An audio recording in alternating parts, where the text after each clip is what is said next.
Today on the Matt Walsh Show, Kyle Rittenhouse takes a stand in his own defense. The DA pulls out every dirty trick in the book in an effort to railroad him. We'll discuss the latest in the case today. Also, a George Floyd biography is coming soon. Will it include the part where he forced his way into a woman's home and robbed her at gunpoint? I guess we'll find out. And two couples at an IVF clinic have a mix-up that results in their babies getting swapped. Plus, YouTube gets rid of the dislike counter in order to protect the fragile feelings of content creators like myself, which I really appreciate. And workplace masturbator Jeffrey Toobin appears on CNN with some highly ironic analysis of the Rittenhouse case. We'll talk about all that and much more today on the Matt Walsh Show.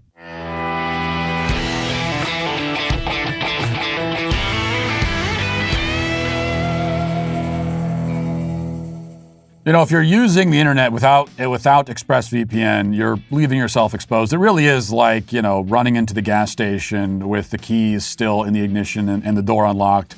Most of the time, you're probably fine, but what if you come back to see someone driving with your car? You never know what will happen. Every time you connect to an unencrypted network, cafes, hotels, airports, any hacker on the same network can gain access to your personal data, passwords, financial information, etc. It doesn't take much technical knowledge to hack somebody. Just some cheap hardware is needed. A smart 12-year-old could do it. I mean, I couldn't do it, but I'm dumber than a smart 12-year-old. Your data is valuable. Hackers can make up to $1,000 per person selling personal info on the dark web. So why use ExpressVPN? Because it creates a secure encrypted tunnel between your device and the internet. Hackers can't steal your sensitive data. It would take a hacker with a supercomputer over 1 billion years to get past ExpressVPN's encryption, which means that you're pretty safe, okay? You're pretty safe. And you can, if you get ExpressVPN, you are keeping yourself secure. That's the name of the game here. So secure your online data today by visiting expressvpn.com/Walsh. That's expressvpn.com/Walsh. You can get an extra 3 months for free as well. expressvpn.com/Walsh. In one of the most famous scenes from A Man for All Seasons, and perhaps the best, Thomas More is arguing with his son-in-law, William Roper, about the meaning and value of the law. And Roper wants Moore to arrest a guy that he, Roper, has judged as bad, though he can't explain what law the guy has actually broken. Moore calmly explains that being bad, generally speaking, isn't against the law in and of itself. You can't go arresting people for that reason because that would be against the law to do. Roper, indignant, accuses Moore of giving the devil the benefit of law, and Moore says that he would indeed give even the devil the benefit of law. Roper, looking to take the moral high ground, says that, well, he would cut down every law in England to get a chance to go after the devil, if that's what it takes. To which Moore responds and says, when the last law was down, the devil turned round on you. Where would you hide? The laws all being flat. This country is planted thick with laws from coast to coast, and if you cut them down, do you really think you could stand upright in the winds that blow then? Yes, I'd give the devil the benefit of law for my own safety's sake. Now, I've thought about that scene a lot as I watched the Kyle Rittenhouse case. It's clear now, and has always been clear to any honest observer, that Rittenhouse committed no crime. He's an innocent man. Innocent boy, really, as he was only 17 at the time of this incident. But the left, to include the corporate media, big tech, Democrat Party, the DA in the case, they're willing to destroy the law, rip it to shreds, cut down every law in the United States, if they have to punish Kyle Rittenhouse. Now, at least Roper in A Man for All Seasons wanted to cut down the law to get to the devil, which would have been a bad enough idea, as Thomas More explained. Kyle Rittenhouse, though, is not the devil. He is, in fact, a good man, even a hero, as we'll talk about today. The men he killed in self-defense were far more devilish than he is. If anything, then, the left is cutting down the law to defend the devil. But the effect will be the same in the end, if they succeed. We'll be a nation with no law, a nation with nothing that can call itself a justice system. Now, there's plenty more to say about the trial, but let's begin by playing a few important clips from yesterday. Rittenhouse took the stand in his own defense. No doubt a risky move to have him testify, considering that the state had totally failed to prove its case, or even provide enough evidence to justify bringing the case in the first place. The defense, as we know, basic law here, the defense is not there to prove anything. It's up to the prosecution to provide proof of the crime. If the prosecution can't, and it certainly couldn't in this case, then that should be the end of it. There's really no need for the defense to call a single witness, much less put the accused himself on the stand. That's the way it should work, but that depends on the jury understanding what its role is supposed to be and acting on that understanding without any ulterior motives. Unfortunately, you can't always rely on that, which is probably why the defense tried to seal the deal by putting Kyle up there. Having watched his entire testimony, though I can't get inside the minds of the jurors, it seems to me that the gamble paid off. Because Kyle didn't come across like a cold-blooded murderer as he has been cast. He seemed very much as he is, a kid who suffered a terrible trauma and had to fight for his life in the moment on the streets of Kenosha and is now having to fight for his life once again. It's the kind of pressure that would take an unimaginable psychological toll on anybody, especially somebody so young. And that toll, that burden, was made apparent early in Kyle's testimony when he broke down on the stand. Let's watch that. Once I take that step back, I look over my shoulder and Mr. Rosenbaum was now running from my right side. And I was cornered from in front of me with Mr. Zeminski. And there were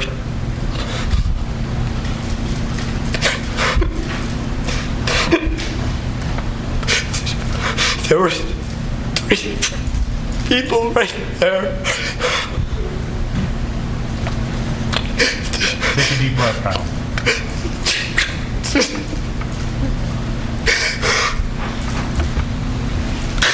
That's what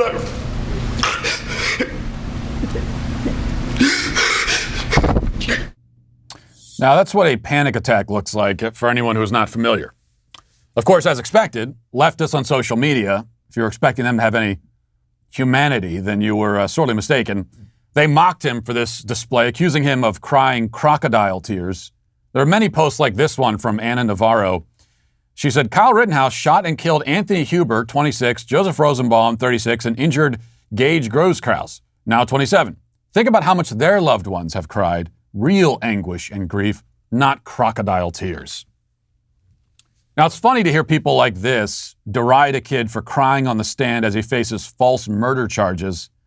Kyle Rittenhouse was violently attacked by a mob, had to defend himself with lethal force, and immediately upon doing that, he was, in order to save his life, immediately upon doing that, all of the most powerful forces in society conspired and have been conspiring to ruin him and take away his freedom. In the face of this, he cried. Meanwhile, people like Anna, if a stand-up comedian tells a joke, or if a politician they don't like is elected, or if you misgender them, they'll break down in tears.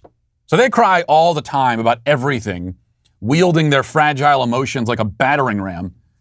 Yet they think they're in a position to look with contempt on a kid who cries while facing the kind of pressure that the vast majority of humans on planet Earth have never faced and will never face. We talked yesterday about how the word trauma is way overused and everyone's running around all the time claiming how they're traumatized by everything. Well, here is an appropriate use. This is an application for trauma. This is a kid who has suffered real trauma. That night, that is a traumatic experience, and what he's gone through over the last year in this trial, also traumatic experience. One other point about this. Navarro attempts to solicit sympathy for Rosenbaum and Huber, the two men who were killed. The media has been playing this game for a year, trying to tug on our heartstrings, calling on us to mourn poor Rosenbaum and Huber. So it becomes relevant then to point, because they have introduced this, right? Just like in a trial, and now we're in the court of public opinion, they have opened this door here by talking about how we should feel so bad for Rosenbaum and Huber. And on that note, it becomes relevant to point out that Rosenbaum was not only a sex offender, but in fact a serial child rapist. He molested and anally raped multiple boys. He had just recently got out of prison for sex crimes when this happened. Okay, so he is a serial child rapist, goes to prison, gets out of prison, and then one of the first things he does is he tries to chase someone down and kill them. To put it as generous as I can, Joseph Rosenbaum was a piece of human filth.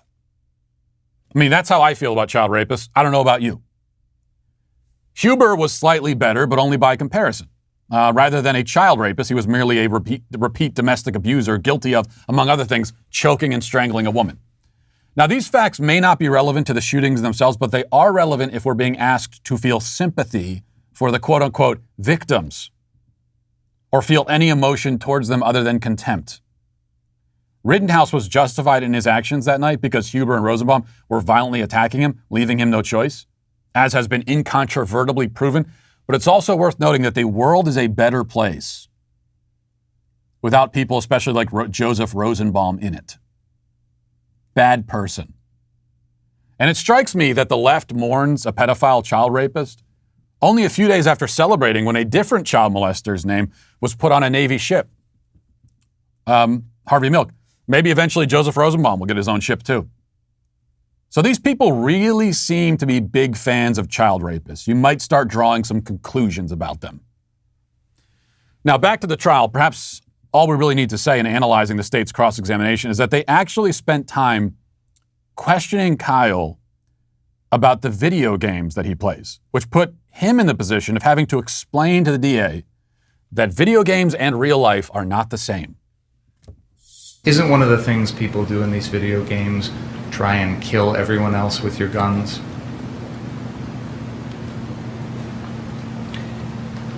Yeah, in the video game, it's just a video game. It's not real life. Sir, isn't it true that you've played Super Mario World? Is it not true that in that game you jump on little mushroom men and kill them? Sir. Establishing a pattern. So this is what grasping at straws looks like. And that was, if anything, that was like the highlight. That was the best moment from the DA. Maybe the whole trial. That's like as good as it got. It was an absurd and misleading line of questioning, but at least it wasn't a grave constitutional violation. The constitutional violations happened at a different point when the DA began questioning Kyle about the fact that Kyle exercised his right to remain silent after his arrest.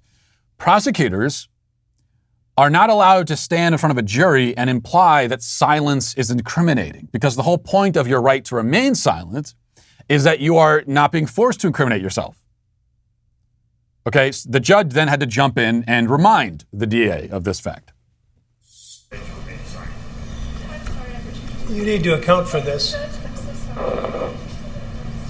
Your Honor, I don't want a jury here. He's commenting on my client's right to remain silent.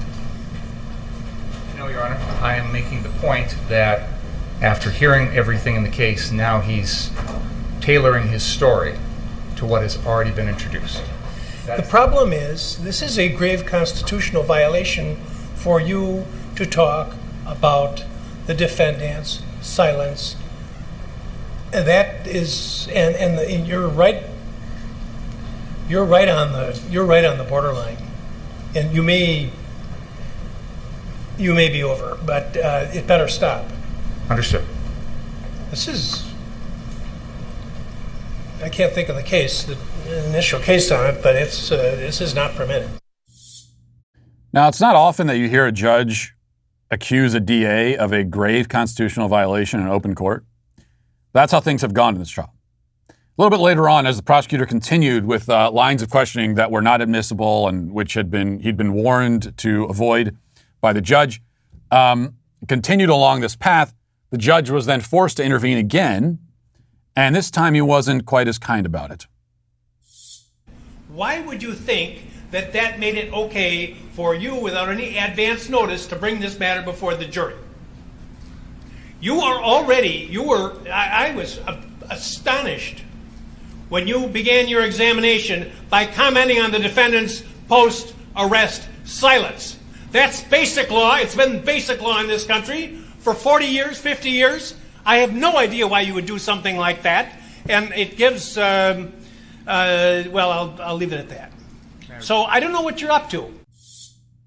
Now, I think what he was going to say there, not to try to read his mind, but maybe words to the effect of, like, if there's a conviction here, this is an appeal all day long. I mean, if there is somehow a conviction here, a grave miscarriage of justice, the good news, at least, there's a whole lot of bad news. The good news, at least, is that this is appealed all day long. I mean, you have the judge in the case telling the prosecutor that he committed a grave constitutional violation. He said you crossed the line and did that. Look, there are gray areas in life. There are times when the line between good and bad, the good guy and the bad guy might not be as clear. This is not one of those times. Okay, the bad guys may as well be wearing name tags that say, "Hi, I'm the bad guy." That's how brazen all of this is. And that leads me to two final points. One is, what are they really doing here? Why are they going after this kid? Well, much of the prosecutor's questioning revolved around the gun he was using and how big it was and how scary it was. He observes, the prosecutor does, that Kyle Rittenhouse had a bigger gun than what his assailant had. So you had a bigger gun. I mean, he had a smaller gun. So why were you with the bigger gun worried about a smaller gun? Well, I don't know. Maybe because a smaller gun, when you fire it, would still kill me. It became clear as this was going on that the Second Amendment is what he is trying to prosecute. Our Second Amendment right, our right to defend ourselves, is on trial. Much of his line of questioning was really about that. Where Kyle Rittenhouse he wasn't even testifying about himself. He became he was being treated like a constitutional scholar, a firearms expert. Kyle Rittenhouse is a symbol. This is not about him personally. Certainly isn't about the events of that night or the facts of the case. He's a stand-in, and he represents not only the constitutional rights that the left detests, but also the kind of people that the left detests. Just like Derek Chauvin before him, Rittenhouse is a blood sacrifice meant to atone for the sins of all white men. His personal guilt or innocence is not relevant. Just as a goat sacrificed on a burning altar is not selected due to its personal foibles, it is burned as a symbol, and that's the role that Kyle is playing here. Second, all that should matter in the case is that Kyle is not guilty of committing murder. That should be the end of it. That's all that matters legally. Even if he was reckless or stupid or he shouldn't have been there, quote unquote. Even if he is a terrible person, even if he's the devil, none of that matters or should matter legally. And yet, I still think it's important to point out that Kyle Rittenhouse is not a bad person, and I don't think he's even stupid or reckless. And he's more than merely innocent. He's more than that. I think he's a hero, in my estimation. Yes, he put himself in harm's way by showing up to the riot. But where I come from, putting yourself in harm's way in order to defend innocent people and protect property is heroic. That's what heroes do. That's like the definition of a hero. And yes, to protect property too. It tells you a lot about, a lot of people on the left that and we get this from the prosecutor a lot too. Well, you would use violent force to protect property? It's just property. Well, again, he used the violent force to protect human life, his own life. That's why he had the gun, was to protect himself. But you know what? You know something? Yeah, I mean, using force to protect property, that is also morally justified. It's not only morally justified, it's heroic. What, does the mob have some kind of right? Well, the mob, all they wanted to do was burn down buildings. They have no right to do that. This is people's property. This is their livelihood, their lives, their businesses that are being destroyed. Yes, I would use lethal force to protect. If someone was trying to burn down my home, I would shoot them. I would, even if there was nobody else inside. Why? Because it's my home. It's my property. And you have no right to do what you're doing right now. And I can use force to stop you, and I would. But even when faced with a mortal threat from a violent mob, still, Rittenhouse waited until the very last moment to fire. He tried to preserve the lives of the people who wanted him dead until they left him no recourse. I would call that courage, not stupidity. Though, to cowards, perhaps, it's hard to tell the difference between the two. Now let's get to our 5 headlines.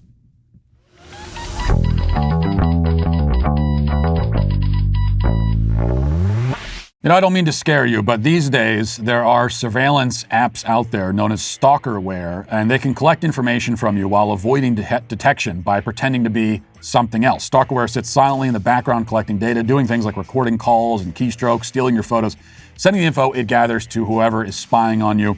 Every day we put our information at risk on the internet in ways like this. In an instant, a cyber criminal could steal what's yours, sometimes even harm your finances, your credit, your reputation. They can really ruin your life in a lot of ways, and that's why it's so good that there is LifeLock. LifeLock helps detect a wide range of identity threats, things that you wouldn't know about or even think about, like if your social security number is for sale on the dark web. If they detect that your information has been compromised, they will send you an alert, and they will help you to fix the problem and make it very easy for you. You don't want to use the internet without LifeLock.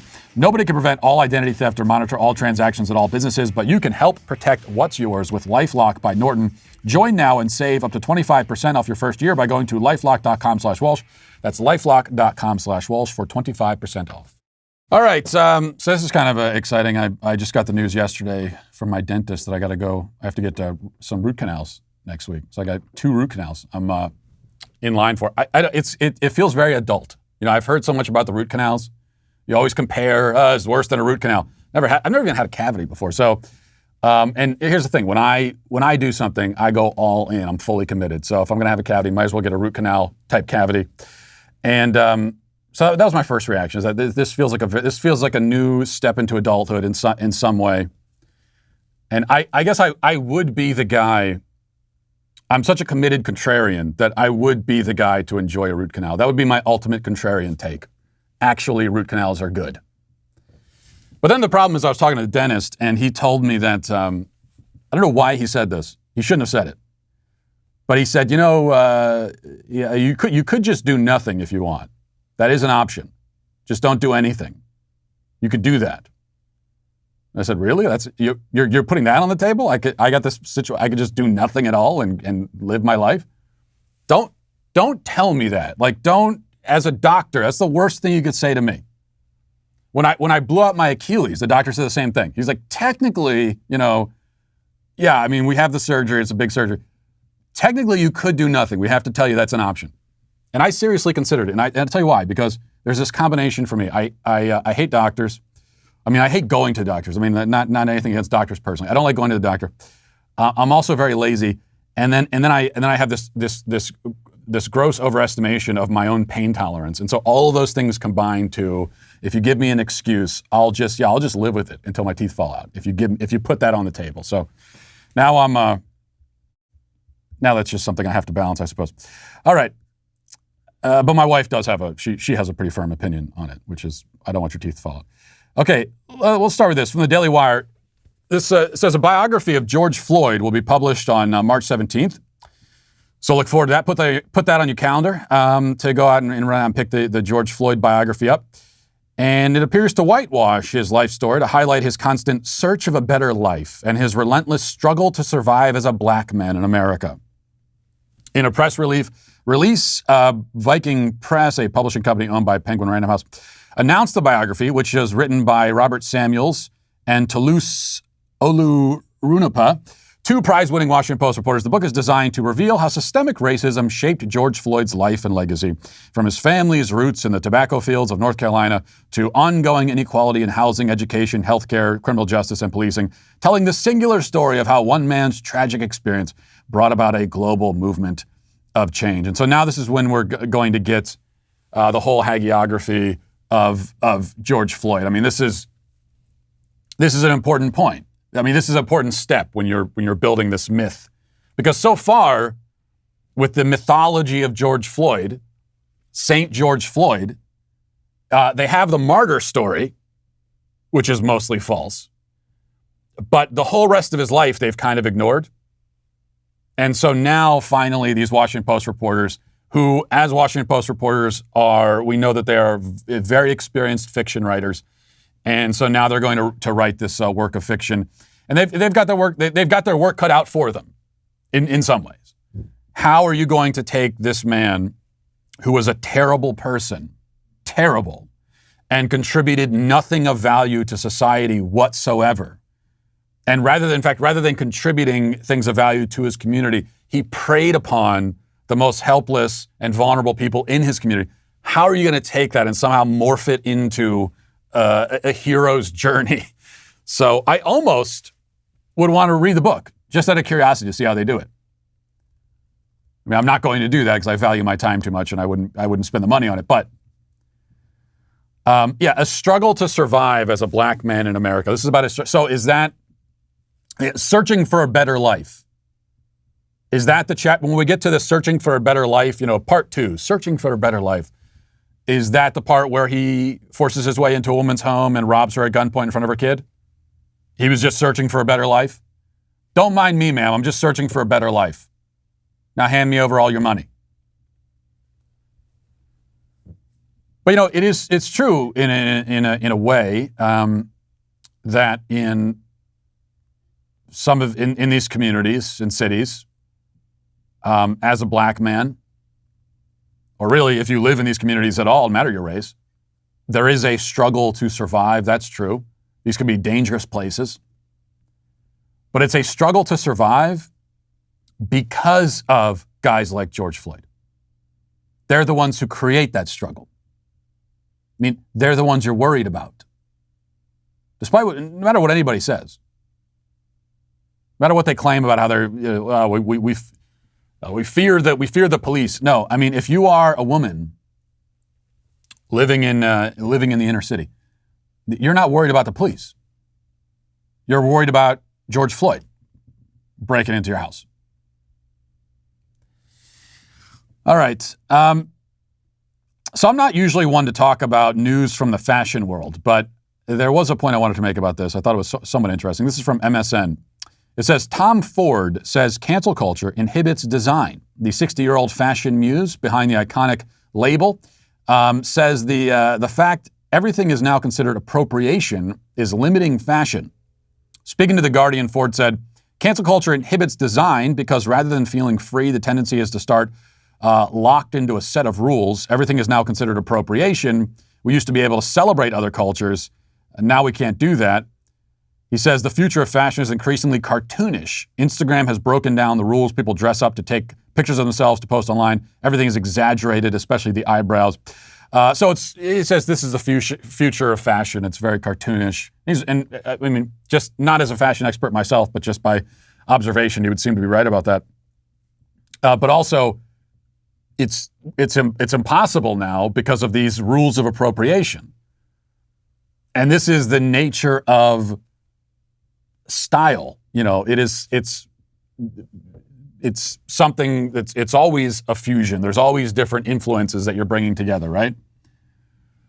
And now we're drawing these lines and saying, well, no, if you're a white person, you're not allowed to wear anything that has any kind of influence from the outside world, which means that basically you got to walk around naked, which is great news if you're, Jeffrey Toobin. But for most of us, it's not so good. Because no matter what you're wearing, no matter what you're eating, no matter what music you're listening to, it is always going to be the result of at least some kind of fusion, some kind of outside influence. Because these things are human inventions, human constructions.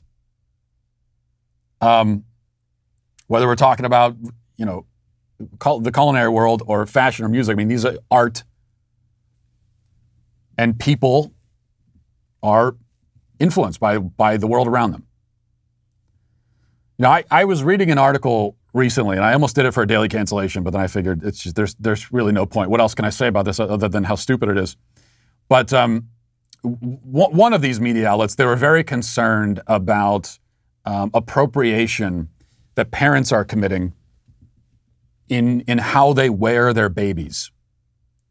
Baby wearing is a thing where if you could one of those backpacks or there's different things that parents can do. Makes it a lot easier because it frees up your hands. You can strap the baby onto your chest or onto your back and go about your day. And you might think that the only thing to worry about there when you're wearing the baby is just to make sure it's safe and you got everything strapped together so that the baby doesn't fall. But apparently, no, this is a very fraught area because there's a lot of cultural appropriation. And so this article was concerned with letting parents know if you're a white parent, make sure that you're not appropriating, you're not accidentally being racist in how you choose to wear babies. That's how absurd it's gotten. But there's also another point, too, that, he's talking about the style world. I don't know much about that. But what you find in general is that cancel culture makes everything boring. I guess it does that with style. It also just does that with opinions, with discussion. That's one of the, I think, underrated aspects and consequences of cancel culture. Yes, it's very tyrannical. It's very limiting. People are afraid. But also, in the midst of all of that, as people are trembling in fear and not wanting to say anything that will upset anybody, everything just becomes so boring. All discussions become so aggressively, relentlessly boring. And why is that? Because people are afraid to experiment with ideas. To use the cliche, they're afraid to kind of think outside the box. Because that's, in the past, that's actually that's part of the process of figuring out how you feel about things and what your ideas are. Sometimes in order to do that, it involves you first expressing an idea that maybe you're not 100% sure about. And you say, hey, I was just thinking this, here's my opinion on this, I'm not exactly sure, but here's a thought that I had. And then you have a discussion, and through that discussion, you start to kind of hone it a little bit and mold it and shape it. But you can't do that anymore. You can't go out there with an outside-of-the-box thought where you're kind of experimenting with ideas. Everybody is looking for cover in a crowd. That's one of the reasons why people stay in their echo chambers. It's especially why people who have a platform and speak in front of cameras, why they try to stay in their echo chamber, because there's protection there. You can hide behind other people. And you find this on the right too. It's not just on the left. There's a lot of this that goes on the right. In fact, you can notice this. I'm very sensitive to it. I don't know how much because I'm in this world, but I'm not sure how obvious it is to people outside of this business. But I notice, like conservative commentators, something happens. There's a new event, say like the Kyle Rittenhouse case or something, and you've got a lot of conservatives who they kind of wait. They don't want to say anything at first. They have an opinion. They have a perspective. They don't say anything. They wait for someone to be the first one to say something, express an opinion, then a few others say it, and then they jump in and say, okay, well, I can have that opinion now. Because at least if they come after me, I've got some company. And it just makes everything very boring. All discussions, everything, there's no matter what side you're on, you have your approved opinions that you can say and it's safe because everybody says that. And that's where that's the zone everybody lives in, and it becomes very boring. All right, this is from the New York Post. It says, 2 couples spent months raising baby girls who weren't theirs after a mix-up at a Los Angeles fertility clinic, which implanted the mothers with each other's embryos during in vitro fertilization, according to a lawsuit. Daphna Cardinali said that she and her husband, Alexander, quickly suspected that the girl she gave birth to in late 2019 wasn't theirs because she had a darker complexion than they do. Alexander said during a news conference, I had a weird sort of a gut reaction when she was born. It wasn't anything logical. It was just like an instinct. In the delivery room, he had expected a fair child like their firstborn, but he was surprised to see the baby girl come out with much darker skin. It was so jarring that Alexander actually took several steps away from the birthing table, backing up against the wall. But I guess this isn't funny, but I'm trying hard not to laugh at this situation. But the parents ignored their doubts because they fell in love with the infant and trusted their doctors. I was overwhelmed by feelings of fear, betrayal, anger, and heartbreak, the distraught woman said, adding that she suffered trauma when she found out months later that she had carried another woman's baby and that the other woman had her child. And now this is working its way through the court system. There, of course, the fertility clinic is going to be sued out of existence. And rightfully so. This is a pretty, when it comes to customer service mistakes, implanting the wrong baby in a woman's uterus, pretty high up there. It's a little bit worse than delivering a pizza late or something. But it does maybe raise some questions about IVF as a concept. When you have a procedure where this can even happen, this is something through modern technology this is a risk that never could have happened before in human history. There was no chance. Now, for thousands of years of human history, right? There was a chance. This is something that fathers might have had to worry about, that the baby that's in the womb is not theirs. But you never had a mother who had to worry that the baby wasn't hers. Now, because of IVF, this obviously doesn't happen very often. We would hope, but it's a possibility that we have created, and it's a possibility we've created because that's what happens when you move the very human act of conception out of its natural confines, and you do it in a petri dish.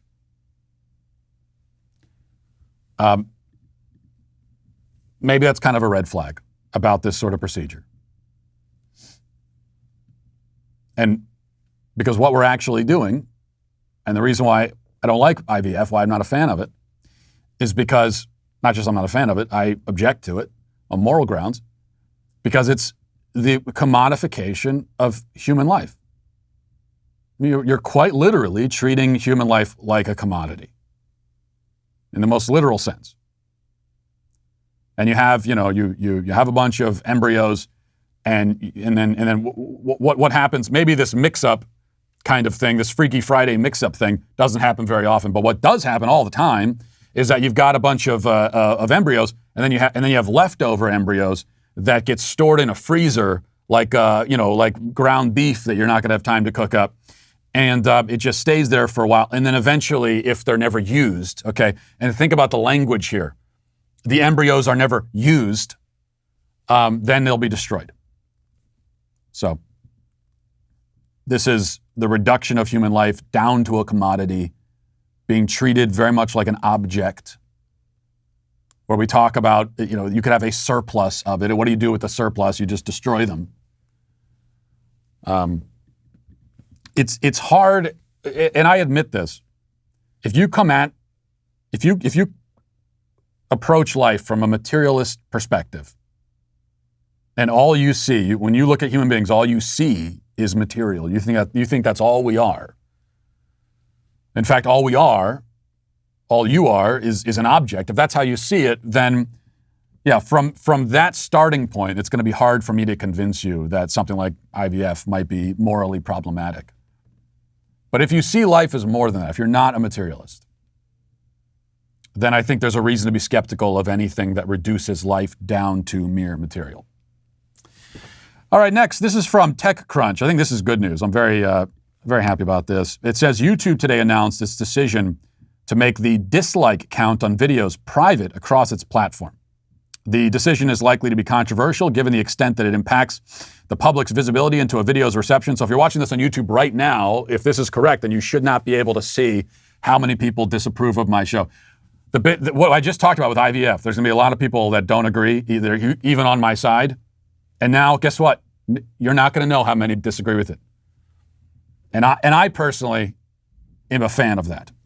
It says, but YouTube believes the change will better protect its creators from harassment and reduce the threat of what it calls dislike attacks, essentially when a group teams up to drive up the numbers of dislikes a video receives. The company says that while dislike counts won't be visible to the public, it's not removing the dislike button, so you can still dislike, but nobody will see that you disliked it. And then we as YouTube creators will have to go back into our YouTube studio dashboard, and we can look up that information if we want to. But I won't look it up because I don't want to know. It's better not to know. So your dislike, it will be sent off into the void. The dislike itself will be stored basically in a cyber freezer, and I will never go. It'll just stay there. I'll never look at it. I will never know. And there are some people saying that this is kind of absurd, but and you might hear a phrase like dislike attack, or when a thumbs down is equated to harassment. You might think that sounds pretty absurd and silly, but it's easy for you to say if you're not a YouTube creator. As someone who is on this platform every single day, you just have no idea what kind of emotional and psychological toll it takes on a person to see all those thumbs down. I cry every day when I check my videos. If I see even one, I shed a tear for every thumbs down I get.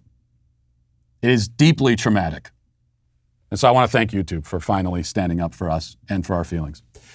Now let's dive into the comment section. Do you know their name? They're the Sweet Baby Gang.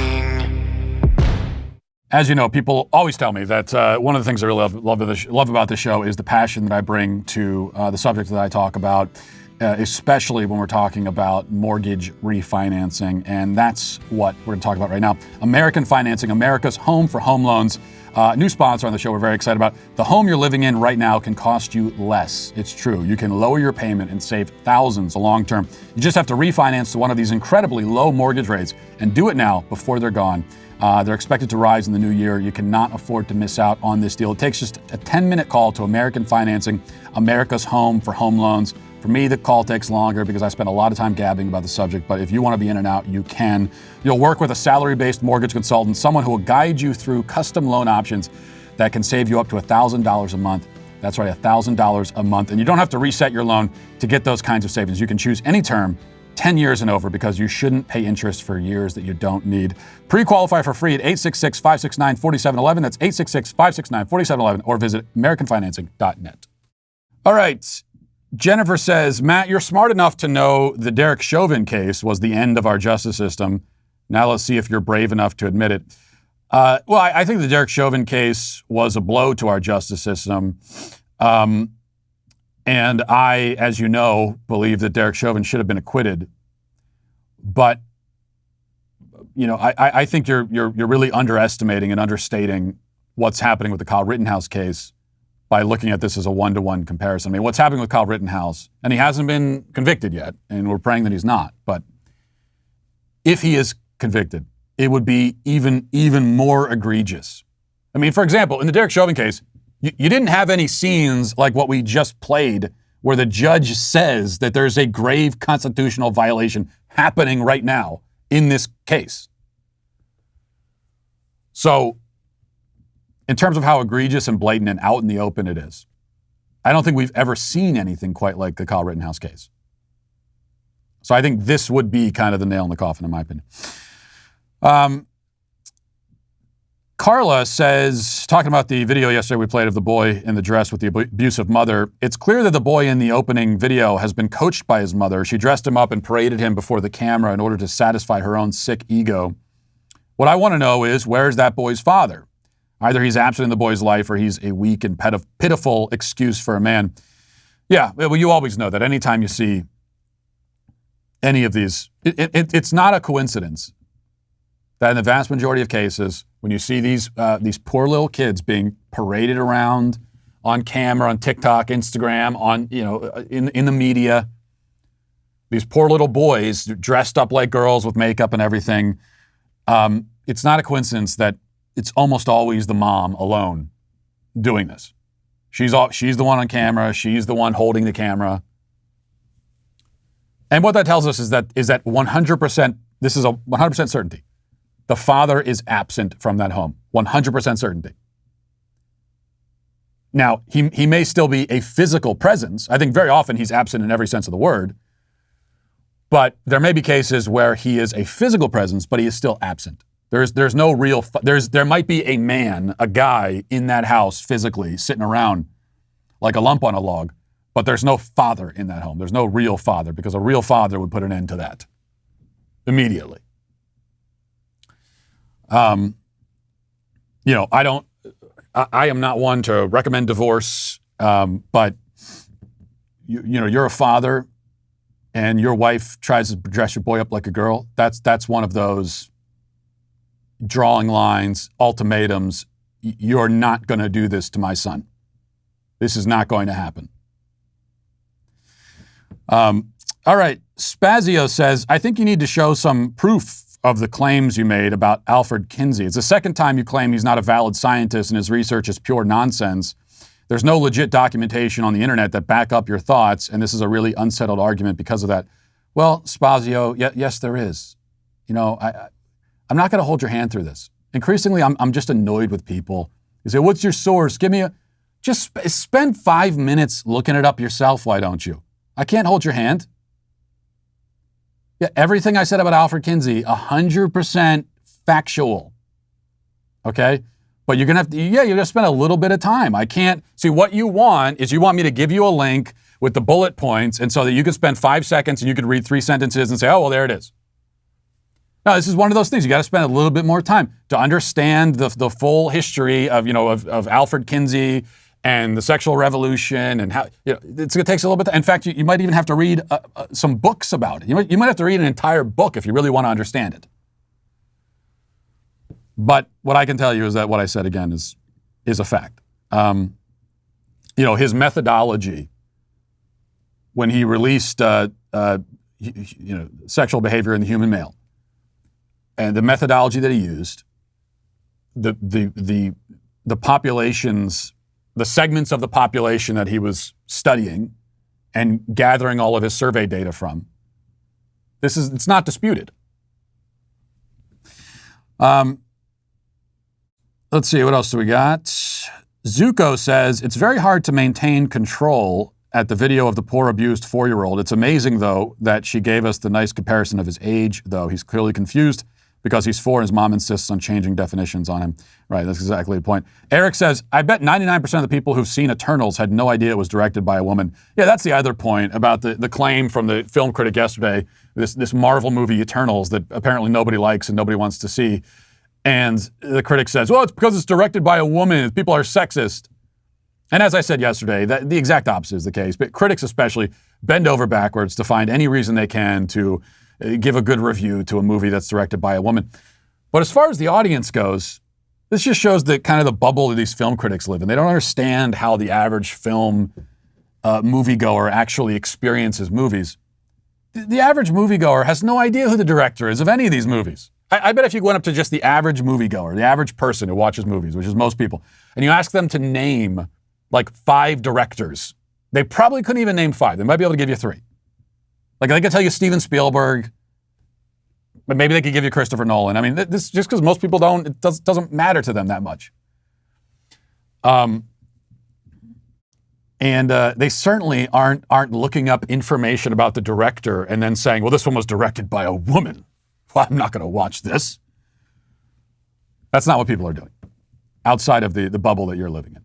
When it comes to Biden's vaccine mandates, the Daily Wire isn't backing down. You heard us talking about this yesterday. If you watched the Backstage show, we filed our lawsuit against the tyrannical and unconstitutional mandates a week ago today, and we're already seeing results. The Fifth Circuit Court of Appeals issued a temporary stay over the weekend, preventing the Biden's mandate from going into effect, citing grave statutory and constitutional issues. There seems to be a lot of those going around today. This does not mean the battle is over. Rather, the battle has just begun. Biden is determined to pass these mandates no matter what, and that's why we have to keep fighting. We're not just fighting for the Daily Wire employees. We're fighting for the medical freedom of every single brave American, and it's extremely important that everyone makes their voice heard right now. This is an urgent matter, and your medical freedom depends on it. If you want to support the fight to make your personal medical decisions without government interference, sign our petition against Biden's authoritarian mandate. Hundreds of thousands of Americans have already signed the petition in just a few days, but we need many more people to stand up just to reach our goal. So please head to dailywire.com/do-not-comply to sign the petition today. Now let's get to our daily cancellation. Today we cancel, once again, CNN. This time for a segment on the Kyle Rittenhouse case featuring one Mr. Jeffrey Toobin. As you recall, though you surely wish you did not recall, Toobin, CNN legal analyst, gained international notoriety last year when he was caught badgering the witness during a Zoom meeting with his coworkers. Toobin pulled his tube out, you might say. He tried to put it gently, get a hold of himself during this meeting. He's always been the self-congratulatory type, so he decided to give himself a hand, so to speak. And while he was engaged in this DIY project, his colleagues looked on in unimaginable shock and horror. Now, for most humans on Earth, handling your situation in a work setting in full view of other employees would lead not only to immediate termination, but it would likely foreclose all future possibilities of employment. You could maybe get a job as assistant manager at your local sex shop. I don't know. Though on second thought, you certainly could not be trusted in that setting either. So really, that would be it for you. You may never find gainful employment ever again. But Jeffrey Toobin works in corporate media, and the rules are different there. Which means that, in this case, he was back on the beat with CNN within just a few months. CNN has mostly not seen it necessary to justify its decision to employ and provide a public platform to a man who masturbated during a work meeting. To the extent that they've bothered to explain it, the rationale seems to be that Toobin's behavior was an accident. He's the real victim here, you see. He didn't know that his camera was on during the Zoom call. He thought he was debugging the hard drive in the privacy of his own home. And it may indeed be true that he didn't know the camera was on. But the act itself was not an accident. Granted, I was not on the call, which is why I still have eyes and I haven't gouged them out. But I still feel safe assuming that Toobin didn't slip and fall and accidentally masturbate. No, he quite intentionally decided to perform that act during a work meeting while watching his coworkers. The only thing he didn't intend was for them to know that he was doing it. I fail to see how that makes this any better. I mean, if there's a guy on public transportation sitting in the back of the bus masturbating, hoping no one sees it, and someone does, can he say to the cop, well, I didn't mean for anyone to know that I was doing it? Especially because we can assume here, as always is the case in these kinds of situations, that when a pervert is caught in the act for the first time, he was only caught for the first time. It's not, however, his first time at the rodeo. And yet he's back on the air, which leads us finally to this segment, and let's all watch cautiously. Jeffrey, Two thoughts. One, what kind of idiot 17-year-old gets a giant gun and goes to a riot? He has no license. He has no training. He thinks he's going to scrub graffiti off with his AR-15. I mean, the stupidity of this is like, what could possibly go wrong? Well, a lot went wrong. The good news for Kyle Rittenhouse is that he's not on trial for being an idiot. He's on trial for homicide. Right. And in that respect, I mostly agree with Joey that this is a tough case for the prosecution because it does seem like he has a plausible case of self-defense. And, you know, if it were illegal to be an idiot, the jails would be even freer, even more crowded than they are now. Homicide's a different matter. Very bold move by CNN to use a glass table. Also, you have to feel bad for the guy sitting right next to Toobin, as Toobin's kind of waving his hands around like that. I mean, his life must have been flashing before his eyes, which is still better than Toobin flashing before his eyes, I suppose. As for Toobin, he accuses Rittenhouse of being an idiot. Now, just to emphasize here, the man who pleasured himself during a Zoom meeting and forgot to turn the camera off is calling somebody else an idiot. He says it's fortunate for Rittenhouse that, you know, being an idiot isn't illegal. Well, it's fortunate for Toobin that masturbating in front of unwilling spectators isn't illegal. Oh, wait, it is illegal. Just not if you're a member of the favored class. Now, putting his childish analysis of the Rittenhouse case aside, I mean, you can really see why CNN just had to bring the masturbator back on the air, because otherwise they'd be deprived of insightful legal opinions like, that guy's an idiot, LOL. But putting that aside, Jeffrey Toobin really shows us the nature of cancel culture, doesn't he? Jeffrey Toobin shows us quite a lot, actually, way more than we want to see. But the lesson he provides about cancel culture is useful. Cancel culture is, as I've always said, arbitrary by definition. Why is Louis C.K. still banished to the cultural hinterlands, persona non grata, and yet Toobin is on cable news? They did the same thing, but Toobin is arguably worse because he didn't get consent ahead of time. And there have certainly been people who committed far less severe infractions or no infraction, and yet suffer punishments far worse than whatever Toobin suffered, which was really nothing at all. When it comes to workplace sexual harassment specifically, we live in a world now where giving your female coworker a compliment may be sexual harassment. But, I mean, in Toobin's case, masturbating in front of her during a work meeting is not sexual harassment. But this is all by design. It's a power move by CNN, really. Cancel culture is arbitrary. It's also left-wing inherently. It was largely invented by the left-wing corporate media. It's their thing. Cancel culture belongs to CNN and its fellow corporate media organizations. It will decide who is canceled and who is not. Jeffrey Toobin is on their team. They happen to like him for whatever reason, and so they will grant him a pass that nobody else, I mean nobody else on the planet anywhere would be granted. There's no coherent moral philosophy underpinning this. Cancel culture it's not mere left-wing puritanism. It's not even a moral panic. It's a weapon, and they will decide how to wield it. That's why Toobin still has a job, and is probably still invited on Zoom calls. And everybody else on the call just has to make sure that they don't eat lunch beforehand, I guess. That's also why I must say again today that CNN is, of course, canceled. I'll leave it there for today. Thanks for watching. Thanks for listening. Have a great day. Godspeed.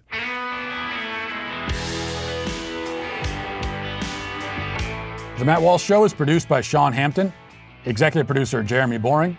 Our supervising producer is Mathis Glover. Our technical director is Austin Stevens. Production manager Pavel Vodosky.